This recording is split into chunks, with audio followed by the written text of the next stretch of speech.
শবনম বুবলী গত বছর চলচ্চিত্রে নাম লিখিয়ে সবাইকে চমকে দিয়েছেন, কারণ জীবনের প্রথম দুই ছবিতেই শাকিব খানের বিপরীতে অভিনয় করেছেন তিনি। রাজু চৌধুরী শুটার ও শামীম আহমেদ রনির বসগিরি নামের এই দুটি ছবির মুক্তির পরপরই বেশ প্রশংসা পান এই অভিনেত্রী। আবারও কুরবানি ঈদে নতুন দুটি ছবি নিয়ে দর্শকের সামনে হাজির হচ্ছেন তিনি, এবারও সাথে শাকিব খান। নতুন এই ছবি দুটি হচ্ছে সাদাত হোসেন লিটন পরিচালিত অহংকার ও আব্দুল মান্নানের রংবাজ।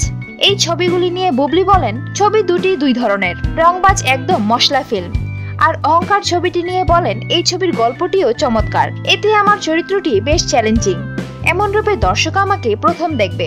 এজন্য ছবির পরিচালক ও প্রযোজককে ধন্যবাদ জানাতে চাই, কারণ তাদের কাস্টিং এর জন্যই আমি এমন চরিত্রে অভিনয় করতে পেরেছি। অহংকার ছবিতে নতুন বুবলীকে দেখবে দর্শক। সামনে তাকে শাকিবের বাইরে অন্য কোনো নায়কের সঙ্গে দেখা যাবে কি?